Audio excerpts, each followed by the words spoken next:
अपने सपनों को कभी नहीं छोड़ें। हर इंसान के जीवन में ऐसे मौके आते हैं जब उसे अपने सपनों को छोड़ देने का ख्याल आता है। कई बार हमें लगता है कि रास्ता कठिन है, मंजिल दूर है और हमारी मेहनत बेकार हो रही है, परंतु यही समय होता है जब हमें अपने सपनों की शक्ति को पहचानना होता है। इस कहानी में हम एक ऐसे संत की कथा से प्रेरणा लेंगे जिन्होंने हर कठिनाई का सामना करते हुए अपने सपनों को साकार किया। उनका जीवन एक सीख है कि अगर हम अपने लक्ष्यों पर अडिग रहें तो असंभव भी संभव हो सकता है। किसी समय की बात है, एक छोटे से गांव में एक युवक रहता था जिसका नाम राघव था। राघव का सपना था कि वह एक महान संत बने और समाज में अध्यात्म का प्रकाश फैलाए, लेकिन उसके परिवार की स्थिति अच्छी नहीं थी। रोजमर्रा के छोटे छोटे खर्चे भी पूरे करना मुश्किल था। गांव वालों का कहना था कि यह सपना तुम्हारे लिए नहीं है, जीवन में छोटी सोच रखो, वास्तविकता में रहो। परंतु राघव ने ठान लिया था कि वह अपनी राह नहीं बदलेगा। एक दिन वह एक जंगल में ध्यान करने बैठा। वहां एक वृद्ध संत ध्यानमग्न थे।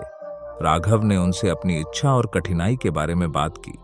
संत ने मुस्कुराते हुए कहा, तुम्हारी कठिनाइयां में तुम्हारे मार्ग का हिस्सा है। यह सपने को परखने का तरीका है कि क्या तुम सच में उसे पाना चाहते हो। संत ने उसे धैर्य रखने और कठिनाइयों को सहने की सलाह दी। राघव ने संत के वचनों को गंभीरता से लिया और अपने प्रयास में लग गया। उसने दिन रात साधना की। कुछ समय बाद जब उसे लगा कि वह संत बनने के योग्य है, तो वह एक आश्रम में जाकर रहने लगा। वहां के गुरुओं ने उसकी परीक्षा ली और उसे ध्यान की गहराई में जाने की विधि सिखाई। लेकिन वहां के कुछ साधकों ने राघव को नापसंद किया और उसे साधना से दूर करने की कोशिश की। उन्होंने राघव को अपमानित भी किया, परंतु राघव ने आत्मविश्वास नहीं छोड़ा। अगले कई सालों तक राघव ने कठिन तपस्या की। उसने सर्दियों में ठंड से जूझते हुए भी तप किया और ग्रीष्म की गर्मी में भी अपनी साधना नहीं छोड़ी। कई बार उसका शरीर थक जाता, मन टूट जाता, लेकिन उसके सपनों की प्रेरणा उसे हमेशा उठने का बल देती। उसके गुरुओं ने भी उसे समझाया कि सच्ची संतता की राह कठिन होती है, परंतु राघव का संकल्प उसे हर परिस्थिति में साधना करने के लिए मजबूर करता रहा। समय के साथ राघव की साधना का प्रभाव दिखने लगा। अब वह गांव के लोगों की सहायता करने लगा। लोग उसकी सादगी और समर्पण से प्रभावित हुए। वह जरूरतमंदों की मदद करता, बीमारों का उपचार करता और उनके जीवन में खुशियां बांटता। उसका जीवन सादगी का उदाहरण था। धीरे धीरे लोग उसे एक संत मानने लगे और उसे आदर देने लगे। उसके सपनों का पहला कदम साकार हुआ। कुछ समय बाद संत राघव का नाम दूर दूर तक फैलने लगा। उसकी यशोगाथा सुनकर एक अमीर राजा ने उसे अपने महल में आमंत्रित किया। राघव ने विनम्रता से राजा का निमंत्रण स्वीकार किया और महल में पहुंचा। राजा ने उसकी सेवा और उपदेशों से प्रेरित होकर उसे अपने राज्य का आध्यात्मिक गुरु बनाने का प्रस्ताव रखा। लेकिन राघव को अपने भीतर का संत बनाना था। उसे इस बाहरी मान्यता में उलझना नहीं था। उसने यह प्रस्ताव ठुकरा दिया, जो कि उसके लिए एक बहुत बड़ा संघर्ष था। राघव अब पूरी तरह से साधना में डूब चुका था। वह अपने आत्म साक्षात्कार की राह पर था। एक दिन जब उसने कई महीनों की गहन साधना पूरी की, तो उसे आत्मज्ञान की प्राप्ति हुई। उस दिन उसे अपने सपनों का पूरा आशीर्वाद मिला। वह संत बन गया, जिसे लोग महान संत राघव के नाम से जानने लगे। संत राघव ने जीवन भर लोगों को एक ही सीख दी, अपने सपनों को कभी मत छोड़ो। कठिनाइयां ही तुम्हें उन सपनों की ओर ले जाएंगी। वह कहते थे कि असफलता, आलोचना और कठिनाइयां ही व्यक्ति को उसकी सच्ची मंजिल तक पहुंचाती है। यही जीवन का सत्य है। संत राघव की कहानी हमें सिखाती है कि चाहे परिस्थितियां कितनी भी कठिन क्यों न हो, अपने सपनों को कभी नहीं छोड़ना चाहिए। सच्ची सफलता उन्हीं को मिलती है जो हर बाधा का सामना करते हुए अपने लक्ष्य पर डटे रहते हैं। कभी खाली मत बैठो। सफलता उनके पास नहीं आती जो समय का अपमान करते हैं। सफलता उन्हीं को मिलती है जो हर एक पल का सदुपयोग करना जानते हैं। आपके समय और मेहनत का हर एक क्षण आपकी जीवन यात्रा को महान बना सकता है। अगर आपने समय का सही तरीके से उपयोग किया तो कोई भी मंजिल आपसे दूर नहीं रहेगी। सफलता के अपने कुछ निश्चित नियम होते हैं। जीवन में हर व्यक्ति सफल होना चाहता है, लेकिन इसे प्राप्त करने के लिए मेहनत और लगन की आवश्यकता होती है। इस कहानी में हम एक संत की प्रेरणादायक कथा के माध्यम से उन 6 नियमों को समझेंगे जो हमें जीवन में सफलता की ओर ले जाते हैं। गांव से दूर एक छोटे से पहाड़ी क्षेत्र में एक संत रहते थे। उनका नाम संत राघव था। उनकी बातें हमेशा ज्ञान और प्रेरणा से भरी होती थीं और उनका हर शब्द सुनने वालों के दिलों में उतर जाता था। संत राघव का एक सिद्धांत था, कभी खाली मत बैठो। वह हमेशा लोगों को प्रेरित करते थे कि हर समय को उपयोग में लाएं और अपने जीवन में कोई न कोई सकारात्मक कार्य करें। एक दिन एक युवक उनके पास आया और उनसे सफलता का मार्गदर्शन मांगा। संत ने मुस्कुराते हुए कहा, अगर तुम सच में सफल होना चाहते हो तो मेरे 6 नियमों का पालन करो। युवक उत्सुकता से संत राघव की ओर देखने लगा। संत ने कहा, सबसे पहले तुम अपना उद्देश्य पहचानो। बिना उद्देश्य के जीवन ऐसे है जैसे बिना दिशा की नाव। जब तुम्हारे पास एक स्पष्ट उद्देश्य होता है तो हर कदम तुम्हें उसी ओर लेकर जाता है। अपने आप से पूछो कि तुम्हें जीवन में क्या करना है और क्यों करना है। युवक ने अपनी आंखों में चमक के साथ सिर हिलाया। संत की ये बात उसके दिल को छू गई। उसने समझा कि सफलता का पहला कदम यही है कि वह अपने जीवन का उद्देश्य समझे और उसे प्राप्त करने के लिए दृढ़ निश्चय करे। संत ने आगे कहा, समय सबसे अनमोल चीज है। अगर तुम इसका सम्मान नहीं करोगे तो ये तुम्हारा साथ नहीं देगा। अपने समय का सही प्रबंधन करो और अपने हर पल का सदुपयोग करो। ऐसा करो कि तुम्हारा दिन अनुशासित हो। कुछ समय सीखने में लगाओ, कुछ समय मेहनत में और कुछ समय अपने विकास में। यह नियम भी युवक के लिए नई सीख थी। उसे यह समझ में आ गया कि अगर समय का सदुपयोग नहीं किया तो सफलता दूर रह जाएगी। उसने संत के निर्देशानुसार अपने दिनचर्या में बदलाव लाने का निश्चय किया। संत ने तीसरा नियम बताया, जिंदगी में सीखना कभी बंद मत करो। हर दिन कुछ नया सीखो, चाहे वह किसी छोटी सी चीज में ही क्यों ना हो। जो सीखता रहता है वही प्रगति करता है। ज्ञान का कोई अंत नहीं है। हमेशा खुद को नई चीजों के लिए तैयार रखो और उन्हें समझने का प्रयास करो। युवक ने महसूस किया कि उसे हर रोज अपने ज्ञान में कुछ नया जोड़ना चाहिए। उसे समझ आ गया कि सीखना सफलता का महत्वपूर्ण हिस्सा है और सीखते रहना ही एक सफल व्यक्ति की पहचान है। संत ने युवक को समझाते हुए कहा, अगर तुम सोचते हो कि सफलता बिना मेहनत के मिल सकती है तो तुम गलत हो। कोई भी बड़ा काम बिना मेहनत के नहीं होता। मेहनत से कभी मत घबराओ। जितना अधिक मेहनत करोगे उतनी ही सफलता तुम्हारे करीब आएगी। जीवन में हर चुनौती को पूरे आत्मविश्वास से स्वीकार करो। युवक ने यह सुनकर संत की ओर नजरें उठाई। उसे यह एहसास हो गया कि असल मेहनत ही उसे उसके लक्ष्य तक पहुंचा सकती है। उसने मेहनत को अपने जीवन का हिस्सा बनाने का निश्चय कर लिया। संत ने 5वां नियम समझाया, सफलता के रास्ते में अक्सर लोग अपने स्वास्थ्य को नजरअंदाज कर देते हैं। याद रखो, स्वास्थ्य ही सबसे बड़ा धन है। अगर तुम स्वस्थ रहोगे तभी अपने सपनों को पूरा करने के लिए पूरी मेहनत कर पाओगे।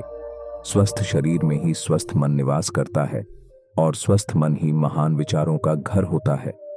युवक को ये बात सुनकर समझ आया कि यदि वह स्वस्थ रहेगा तभी अपनी यात्रा को सही तरह से आगे बढ़ा पाएगा।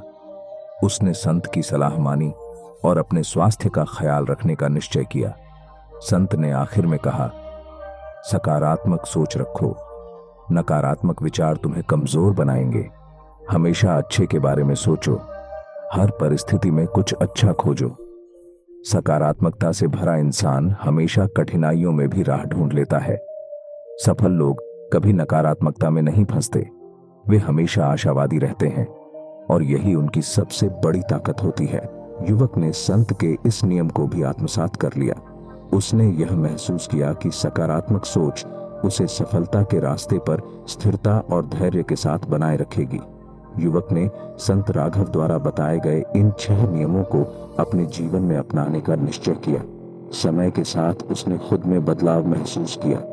अब वह एक उद्देश्य के साथ जी रहा था, अपने समय का प्रबंधन कर रहा था, हर रोज कुछ नया सीख रहा था, मेहनत कर रहा था, अपने स्वास्थ्य का ध्यान रख रहा था और हमेशा सकारात्मक सोच रखता था। धीरे धीरे युवक अपने क्षेत्र में एक सफल और प्रेरणादायक व्यक्ति बन गया। उसकी कहानी पूरे गांव में मशहूर हो गई। लोग उससे प्रेरणा लेने लगे और उसके जीवन के ये 6 नियम गांव के हर व्यक्ति के जीवन का हिस्सा बन गए। संत राघव की सिखाई बातें सदियों तक लोगों को प्रेरित करती रही। कभी खाली मत बैठो, सफलता का सफर उन्हीं के लिए है जो अपने हर पल का सम्मान करते हैं। उद्देश्य का ज्ञान, समय का प्रबंधन, लगातार सीखना, मेहनत, स्वास्थ्य का ख्याल और सकारात्मक सोच, यही सफलता की कुंजी है। जीवन में हम सभी कभी न कभी ऐसी स्थितियों का सामना करते हैं जहां हमें बोलने के बजाय सुनने की आवश्यकता होती है। कम बोलने की आदत डालो का यह विचार न केवल दूसरों की समझ बढ़ाने में मदद करता है, बल्कि हमें एक शांत और समझदार इंसान भी बनाता है। कम बोलना एक साधारण सा लगने वाला गुण है, लेकिन इसमें गहरी समझ और आत्मनियंत्रण की आवश्यकता होती है। यह कहानी इसी सीख के इर्द गिर्द बुनी गई है, जो आपके दिल को छू जाएगी और आपको आत्मविश्लेषण करने के लिए प्रेरित करेगी। एक गांव में रामू नाम का एक जवान लड़का रहता था। उसकी उम्र यही कोई 20-22 साल रही होगी और वह बहुत ही नेक दिल और मददगार स्वभाव का था। लेकिन उसकी एक आदत थी जो उसे औरों से अलग बनाती थी। वह बिना सोचे समझे बहुत बोलता था। उसकी इस आदत के चलते लोग उससे अक्सर कतराते, क्योंकि वह दूसरों की बातें बीच में ही काट देता और अपनी बातों में उन्हें उलझा देता। एक दिन रामू के पिताजी ने उससे कहा, बेटा, तुम एक अच्छे लड़के हो, लेकिन तुम्हारी यह आदत तुम्हें बहुत नुकसान पहुंचा रही है। हर बात पर बोलने की जरूरत नहीं होती। दूसरों की सुनना भी एक कला है। रामू ने अपने पिता की बात सुनी, पर उसकी आदत इतनी आसानी से बदलने वाली नहीं थी। एक दिन वह अपने गांव के मंदिर गया। वहां उसने संत ज्ञानदास महाराज को देखा, जो साधना कर रहे थे। गांव के लोग ज्ञानदास जी का बहुत सम्मान करते थे और उनकी बातों में गहरा अर्थ समझते थे। रामू ने सोचा कि क्यों न ज्ञानदास महाराज से इस बारे में कुछ ज्ञान प्राप्त किया जाए।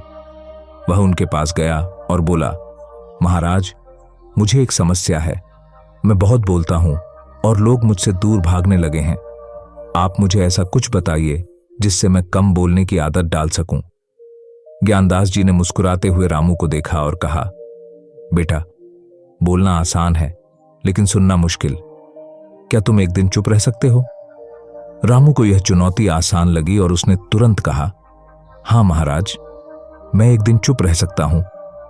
ज्ञानदास जी ने उसे चुप रहने की सलाह दी और अगले दिन आने को कहा। रामू ने सोचा कि एक दिन के लिए चुप रहना कोई बड़ी बात नहीं है। वह घर वापस चला गया और अगले दिन चुप रहने का संकल्प लिया। पहले कुछ घंटे तो उसने अपने आप पर काबू रखा, पर जैसे जैसे दिन बीतने लगा, उसे दूसरों की बातें सुनकर भी जवाब न दे पाने की बेचैनी महसूस होने लगी। उसकी आदत के खिलाफ जाकर उसने किसी से कुछ नहीं कहा, पर उसका मन अंदर ही अंदर बेचैन हो उठा। उसे समझ में आया कि चुप रहना उतना आसान नहीं है जितना उसने सोचा था। दूसरे दिन जब रामू वापस ज्ञानदास जी के पास पहुंचा, तो उसकी मन स्थिति बदल चुकी थी।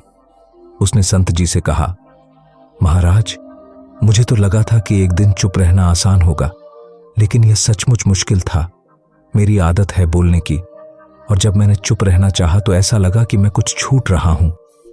ज्ञानदास जी ने मुस्कुराते हुए कहा, बेटा, यही तो जीवन की सबसे बड़ी शिक्षा है। जब हम कम बोलते हैं, तब हमें दूसरों की बातें सुनने और समझने का अवसर मिलता है। बहुत बार हमारी अनावश्यक बातें दूसरों को ठेस पहुंचाती हैं या फिर उनकी बातों का मूल्य नहीं समझने देती। यदि तुम सच में बदलना चाहते हो, तो धैर्य के साथ सुनने की आदत डालो। उन्होंने उसे एक कहानी सुनाई। बहुत समय पहले की बात है। एक राजा था जिसे बहुत बड़ा राज्य मिला हुआ था, लेकिन उसे अपनी बुद्धिमत्ता और बोलने की क्षमता पर बहुत घमंड था। वह किसी की बात सुनता ही नहीं था और हर समय खुद बोलता ही रहता था। एक दिन एक साधु उसके दरबार में आए। उन्होंने राजा से कहा कि यदि वह कम बोलेगा और सुनना सीखेगा तो उसका राज्य और भी अधिक समृद्ध होगा। राजा ने यह बात ठुकरा दी और कहा कि वह अपने फैसले खुद ले सकता है। समय के साथ राजा की इस आदत के कारण उसके राज्य में असंतोष फैलने लगा। लोग उसकी बातों से थक गए थे और उसकी बातों को सुनना बंद कर दिया। धीरे धीरे उसका राज्य बिखर गया। जब उसने अंत में साधु की बात मानी और सुनने का महत्व समझा, तब तक बहुत देर हो चुकी थी। राजा ने अपनी गलती समझी, लेकिन उसे सुधारने का समय नहीं मिला। यह कहानी सुनकर रामू का दिल पसीज गया। उसे समझ में आया कि कम बोलने का मतलब सिर्फ चुप रहना नहीं होता, बल्कि यह दूसरों की भावनाओं और विचारों को समझने का एक अवसर होता है। उसने संत जी से कहा, महाराज, मैं आपकी बात समझ गया हूं। अब से मैं अपने बोलने पर नियंत्रण रखूंगा और सुनने की आदत डालूंगा। ज्ञानदास जी ने उसे आशीर्वाद दिया और कहा, बेटा, किसी भी कार्य में संयम होना जरूरी है। अगर तुम खुद पर नियंत्रण कर सकोगे तो तुम्हारे जीवन में शांति और आनंद रहेगा। रामू ने संत की सलाह को जीवन में अपनाया और धीरे धीरे उसने अपने बोलने की आदत पर काबू पाना शुरू कर दिया। उसने यह समझ लिया कि बोलने से ज्यादा महत्वपूर्ण है समझना और सुनना। धीरे धीरे लोग भी उससे खुश रहने लगे और उसकी इज्जत करने लगे। हम अक्सर सोचते हैं कि जो कुछ भी हमारे मन में आता है उसे बोल देना चाहिए, लेकिन कम बोलना और सही समय पर बोलना एक महत्वपूर्ण कला है जो हमारे जीवन को बेहतर बना सकती है। जब हम दूसरों की बातों को सुनते हैं तो न केवल हमें उनका दृष्टिकोण समझ में आता है, बल्कि हमारी स्वयं की सोच में भी गहराई आती है। कम बोलने की आदत डालकर हम दूसरों को भी सुन सकते हैं और अपने विचारों को संतुलित कर सकते हैं। कम बोलने की आदत डालना वास्तव में एक वरदान है। यह हमारे रिश्तों को मजबूत करता है, हमारे आत्मसंयम को बढ़ाता है और हमें एक शांतिपूर्ण और सफल जीवन की ओर ले जाता है। जीवन में शांति और खुशी पाने के लिए हमें अपने विचारों, भावनाओं और दूसरों के प्रति अपने दृष्टिकोण पर ध्यान देना चाहिए। अगर हम सही तरीके से अपनी सोच को समझें और सकारात्मक दृष्टिकोण रखें, तो न केवल हम सुखी रह सकते हैं, बल्कि मतलबी लोग भी हमसे दूर रहते हैं। यह कहानी महात्मा बुद्ध के जीवन से प्रेरित है, जिसमें उन्होंने अपने शिष्यों को यह सिखाया कि जीवन में किन बातों का ध्यान रखना चाहिए ताकि मतलबी लोग खुद ही उनसे दूर रहें। एक दिन की बात है, गौतम बुद्ध अपने शिष्यों के साथ एक गांव में प्रवास कर रहे थे। उनके चारों ओर शांति का माहौल था, लेकिन गांव के कुछ लोग परेशान थे। उन्हें लगता था कि बुद्ध की शिक्षाएं केवल अच्छे लोगों के लिए हैं और जिनके दिल में लोभ, ईर्ष्या और स्वार्थ भरे हैं, उन्हें समझाना संभव नहीं है। यह बात जब बुद्ध के शिष्य आनंद ने बुद्ध को बताई तो बुद्ध मुस्कुराए और बोले, आनंद, हमें लोगों के स्वभाव को बदलने की कोशिश नहीं करनी चाहिए। हमें तो केवल यह सीखना है कि किस प्रकार का जीवन जिएं ताकि स्वार्थी और मतलबी लोग हमारे समीप आने से पहले ही खुद को दूर कर लें। आनंद को यह बात सुनकर थोड़ा अचरज हुआ। उन्होंने पूछा, भगवान, क्या आप मुझे बता सकते हैं कि कैसे हम ऐसा जीवन जी सकते हैं जिसमें मतलबी लोग हमसे दूर रहें? बुद्ध ने आनंद को एक प्रसंग सुनाया जिससे उसे यह समझने में मदद मिले। बहुत समय पहले एक गांव में एक सज्जन व्यक्ति रहता था जिसका नाम सुधीर था। सुधीर नेक, ईमानदार और दयालु था। वह हमेशा दूसरों की मदद करता और बिना किसी अपेक्षा के ही अपने कर्तव्य निभाता। लेकिन उसके जीवन में कुछ लोग ऐसे भी थे जो केवल अपने स्वार्थ के कारण उसके पास आते थे। जब उनका काम निकल जाता तो वे उसे छोड़कर चले जाते। सुधीर इन लोगों से परेशान रहने लगा और सोचने लगा कि आखिर वह क्या करे कि ऐसे मतलबी लोग उससे दूर रहें। एक दिन उसने यह समस्या लेकर भगवान बुद्ध का रास्ता पकड़ा। वह बुद्ध के पास गया और अपना दुखड़ा सुनाया। उसने कहा, भगवान, मैं सभी के प्रति दया और सहानुभूति रखता हूं, फिर भी लोग मेरे साथ स्वार्थी व्यवहार करते हैं। मैं उनसे दूर कैसे रहूं?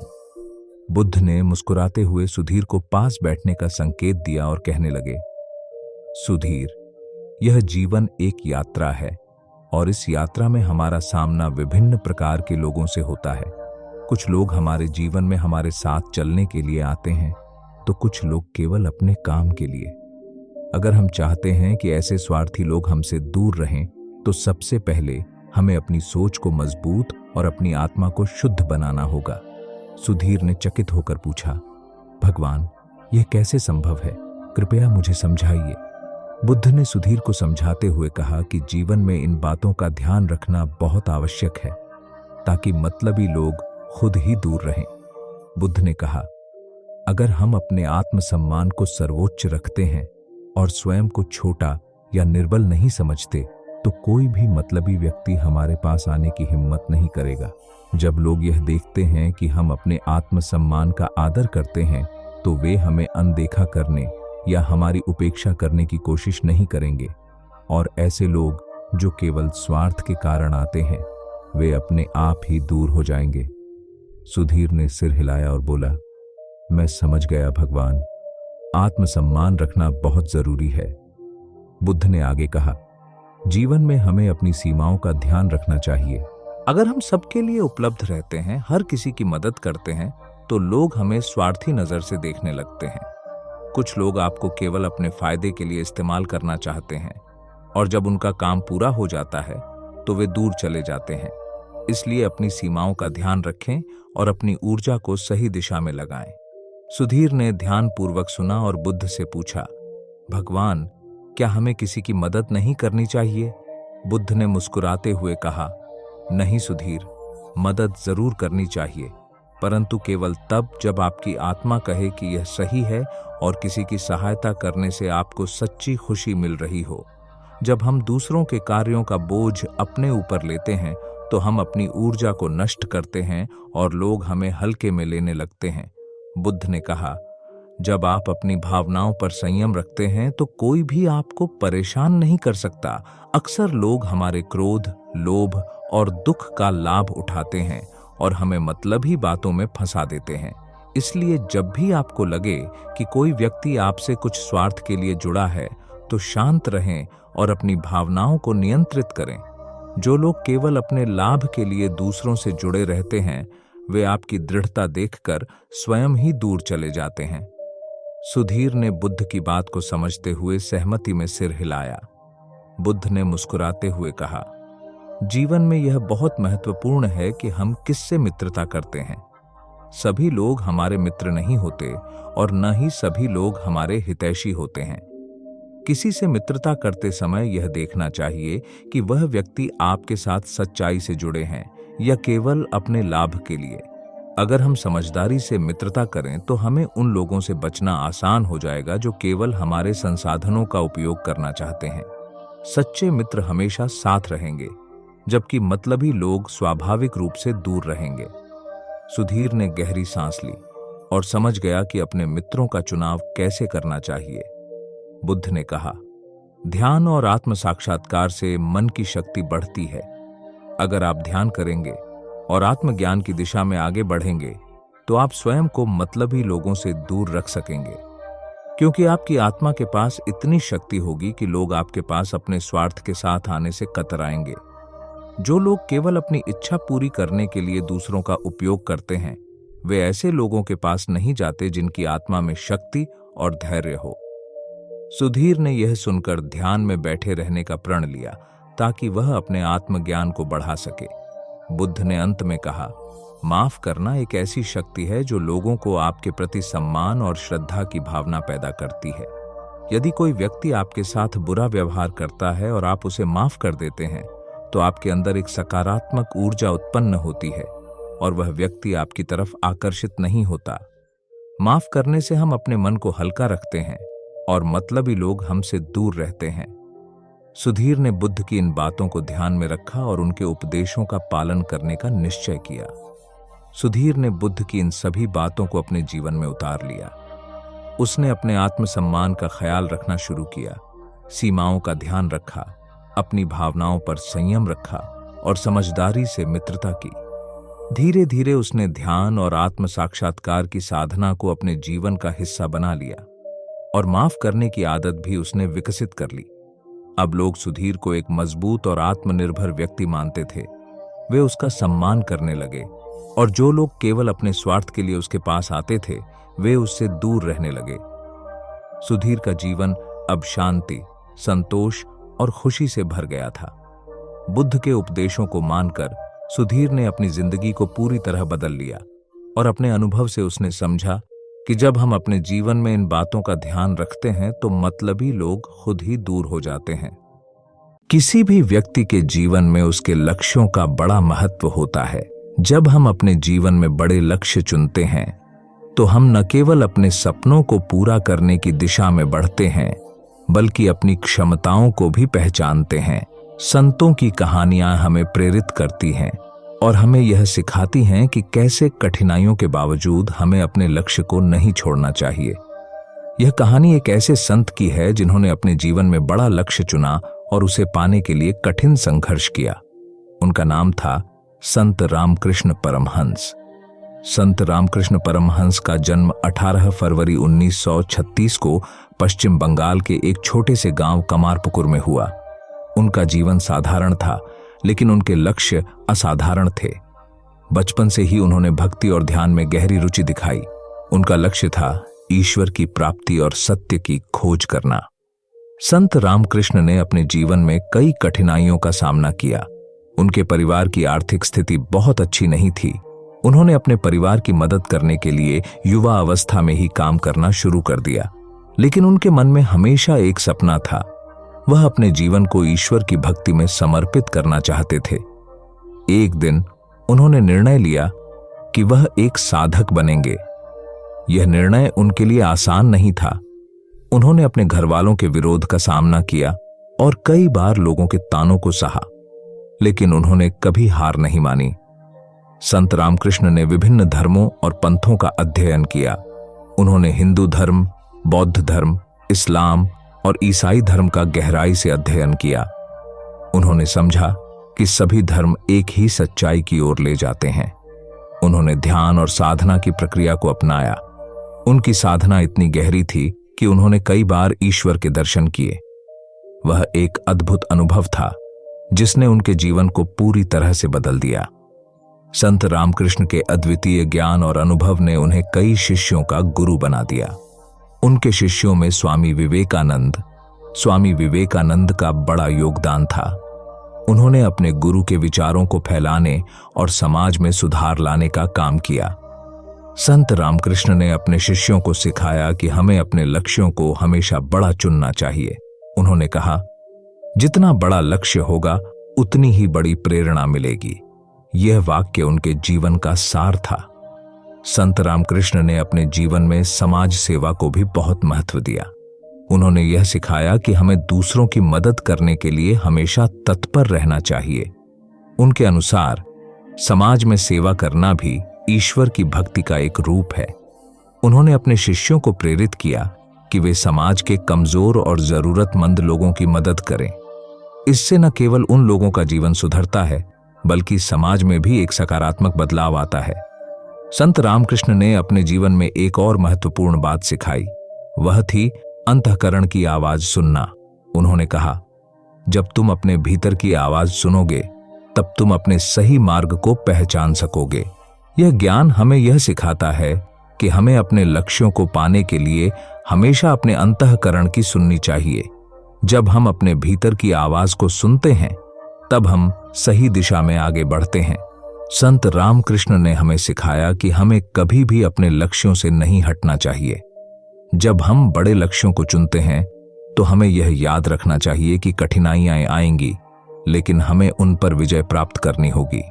उन्होंने कहा, सपने देखो और उन्हें पूरा करने का साहस रखो। उनका यह संदेश आज भी लोगों को प्रेरित करता है। संत रामकृष्ण परमहंस का जीवन हमें यह सिखाता है कि अगर हम अपने लक्ष्यों को बड़ा चुनते हैं और उन्हें पाने के लिए मेहनत करते हैं तो कोई भी शक्ति हमें रोक नहीं सकती। हमें अपने अंतःकरण की आवाज सुनकर अपने लक्ष्यों की ओर बढ़ना चाहिए। उनका यह उपदेश आज भी उतना ही प्रासंगिक है जितना कि उनके जीवन काल में था। हम सभी को उनके जीवन से प्रेरणा लेनी चाहिए और अपने लक्ष्यों को हमेशा बड़ा चुनने का साहस रखना चाहिए। इस कहानी से हमें यह प्रेरणा मिलती है कि हमें अपने जीवन में बड़े लक्ष्य चुनने चाहिए।